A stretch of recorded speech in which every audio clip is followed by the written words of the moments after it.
માત્ર 2 ઇંચ વરસાદમાં અમદાવાદ શહેર પાણી થયું છે। વરસાદની સિઝનમાં મીઠી નિંદ્રામાંથી જવાબદારો ક્યારે જાગશે? જવાબદારી જેના ખભે પર છે તે નેતાઓને જનતાની રત્તીભર પણ ચિંતા નથી। ચોમાસું આવતાની સાથે જ પૂર્વ વિસ્તાર પાણીમાં ગરકાવ થતો જોવા મળી રહ્યો છે। ગયા વર્ષે પણ વરસાદને પગલે 2 દિવસ સુધી અહીંયા પાણી ભરાઈ રહ્યા હતા અને ધારાસભ્યોએ ફરી પૂરની સ્થિતિ નહીં જોવા મળેની જે ફાકા ફોજદારી છે તે પણ કરી હતી। માત્ર પોકળ દાવાઓ કરીને ગાયબ થઈ જાય છે આ નેતાઓ। શહેરની જળબંબાકાર સ્થિતિ છતાં પણ એક પણ પદાધિકારીઓ નથી ફરક્યા। હાલાકીનો ભોગ બની રહી છે માત્ર અમદાવાદની સામાન્ય જનતા। વરસાદ બંધ થયાને 6 કલાક થયા છતાં પણ અમદાવાદમાંથી પાણી નથી ઓસર્યા। ઠેર ઠેર ઘૂંટણસમાં પાણી ભરાતા લોકો પરેશાનીનો સામનો કરી રહ્યા છે। એક બાજુ અહીંયા અમદાવાદમાં જે રોડ રસ્તાઓ પાણીમાં ગરકાવ થયા છે ને તેને કારણે ટ્રાફિક જામના દ્રશ્યો છે તે સર્જાયા છે।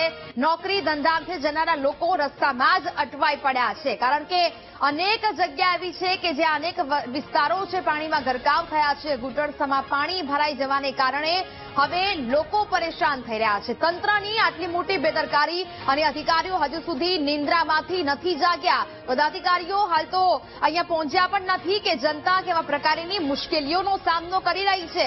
રોડ રસ્તાઓ પાણીમાં ગરકાવ થઈ ગયા છે। જવાબદારી જેના ખભે છે તે અધિકારીઓને જાણે કે જનતાની કોઈ જ પરવા ન હોય તે પ્રકારના દ્રશ્યો ફરી એક વખત સામે આવ્યા છે। ગયા વર્ષે પણ આ જ પ્રકારના દ્રશ્યો અને પૂરની સ્થિતિ સર્જાઈ હતી। 2 ને 3 દિવસ સુધી અમદાવાદમાંથી પાણી નહોતા ઓસર્યા ત્યારે આ અધિકારીઓ સામે આવીને એવી ફાકા ફોજદારી કરી રહ્યા હતા કે આવતા વર્ષે પ્રી મોન્સૂનની કામગીરી છે તે જબરદસ્ત કરીશું। આ પ્રકારની પરિસ્થિતિ હવે આગામી વર્ષમાં નહીં જોવા મળે પરંતુ એ ફાકા ફોજદારી માત્ર કાગળ પર જ જોવા મળી રહી છે।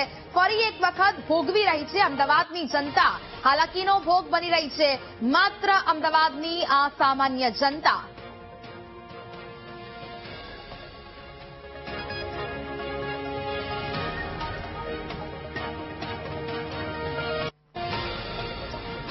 તો રાત્રે પડેલા વરસાદે અમદાવાદના અનેક વિસ્તારને જળબંબાકાર કરી દીધા છે। ચોમાસાની શરૂઆતમાં જ શહેરના રસ્તાઓ જળમગ્ન થયા।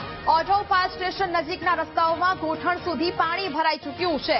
ઘૂંટણ સુધી પાણી ભરાતા વાહન ચાલકો અને રહીશો હેરાન થયા છે।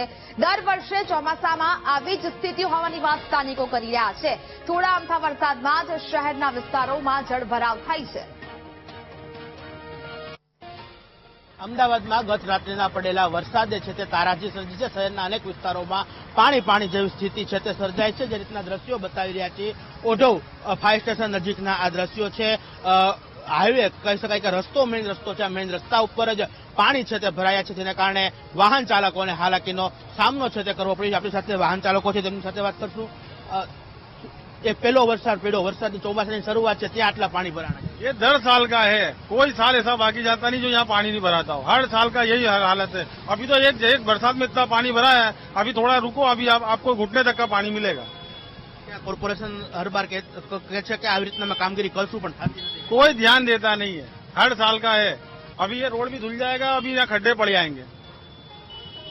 જે કહી શકાય કે અન્ય જે છે તેમની સાથે વાત કરવાનો પ્રયત્ન કરશું। કાકા વરસાદ પડ્યો હજી શરૂઆત થઈ છે ચોમાસાની ત્યાં આવા પાણી ખાલી ઓઢવ ને ગમે વિસ્તારમાં જાવ બધી આવા જ પાણી છે।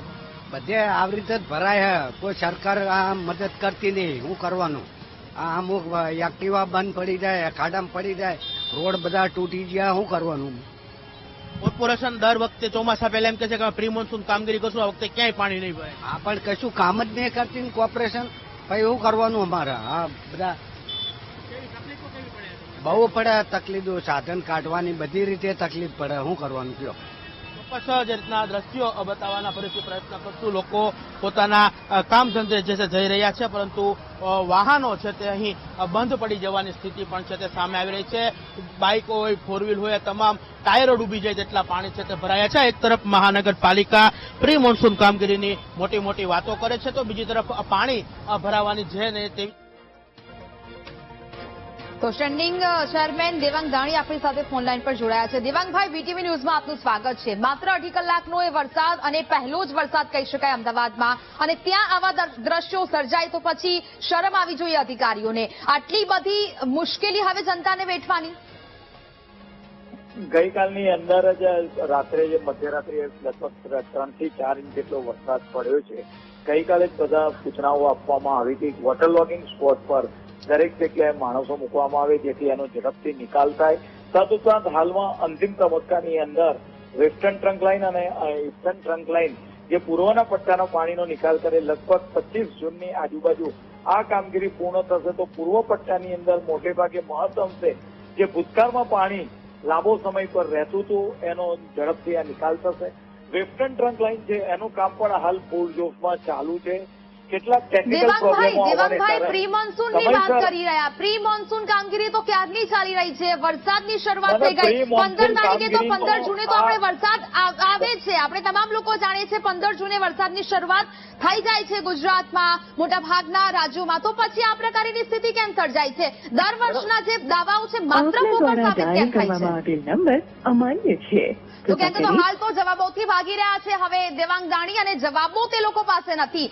માત્ર હવે અમદાવાદની જનતાને ભોગવવાની હાલાકી તેમનો વારો આવ્યો છે. આ પ્રકારના દ્રશ્યો અહીંયા સર્જાય છે. મીઠી નિંદ્રામાંથી અધિકારીઓ પદાધિકારીઓ ક્યારે જાગશે તે હવે જોવું રહ્યું. કારણ કે માત્ર 2.5 કલાકનો એ વરસાદ અને હવે કલાકો વીતી ગયા પરંતુ અમદાવાદમાંથી આ પાણી છે તે નથી ઓસર્યા. ચોમાસું આવતાની સાથે જ અમદાવાદનો આ પૂર્વ વિસ્તાર પાણીમાં ગરકાવ થઈ જાય છે. દર વર્ષની આ સમસ્યા દર વર્ષે અહીંયા જોવા મળે છે પરંતુ અધિકારીઓ નેતાઓ માત્ર જનતાને જાણે કે પોતાની વોટ બેંક સમજતો હોય તેવું લાગી રહ્યું છે. જે લોકો આ અધિકારીઓને આ નેતાઓને ચૂંટીને લાવે છે તે લોકોને જ આ પ્રકારની હાલાકીનો સામનો કરવાનો વારો આવે છે. શહેરની જળબંબાકાર સ્થિતિ અહીંયા જોવા મળી રહી છે છતાં પણ અહીંયા કોઈ નેતા કોઈ પદાધિકારીઓ ફરક્યા પણ નથી. હાલાકીનો ભોગ માત્ર ને માત્ર અમદાવાદની આ જનતા બની રહી છે. સવારમાં લોકો પોતાની નોકરી અને ધંધાર્થે જવા માટે ઘરની બહાર નીકળ્યા તો અમદાવાદના રસ્તાઓ જાણે કે જળબંબાકાર હાલતમાં હોય અને પાણીમાં ગરકાવ થયા હોય તે પ્રકારની સ્થિતિ જોવા મળી. ઘોટણસમા પાણીમાંથી પસાર થવા માટે લોકો મજબૂર થઈ રહ્યા છે અને તેને કારણે અનેક વિસ્તારોમાં ટ્રાફિક જામના પણ દ્રશ્યો સર્જાયા. જે જગ્યાએ પહોંચવા માટે માત્ર 30 કે 35 મિનિટ લાગતી હોય ત્યાં પહોંચવામાં લોકોને દોડ ને 2 કલાક લાગી રહ્યા છે. એટલે કે આ પ્રકારની પરિસ્થિતિ અહીંયા જોવા મળી રહી છે છતાં પણ હજી આ લોકોની આંખો છે તે નથી ઉઘડતી. ગયા વર્ષે પણ વરસાદને પગલે 2 દિવસ સુધી અમદાવાદના આ વિસ્તારો છે જ્યાં પાણી ભરાઈ રહ્યા હતા. ધારાસભ્યોએ ફરી પૂરની સ્થિતિ નહીં જોવા મળે તેવી ફાંકા ફોજદારી કરી હતી. માત્ર ફૂકડ દાવાઓ કરીને આ નેતાઓ ગાયબ થઈ ગયા છે ને ફરી એક વખત અમદાવાદ પાણીમાં ગરકાવ થયું છે ને ફરી એક વખત આ દ્રશ્યો સામે આવી રહ્યા છે. એ નેતાઓએ જાણે કે આંખે પાટા બાંધી દીધા હોય તે પ્રકારની સ્થિતિ હાલ જોવા મળી રહી છે. અમદાવાદમાં પહેલો જ વરસાદ કહી શકાય અને આ પહેલા જ વરસાદમાં જો આ પ્રકારની સ્થિતિ જોવા મળતી હોય તો હજી તો આખું ચોમાસું બાકી છે. આખા ચોમાસા દરમિયાન અમદાવાદમાં કેવા પ્રકારની સ્થિતિ જોવા મળશે તેને લઈને સવાલો ઉદ્ભવી રહ્યા છે.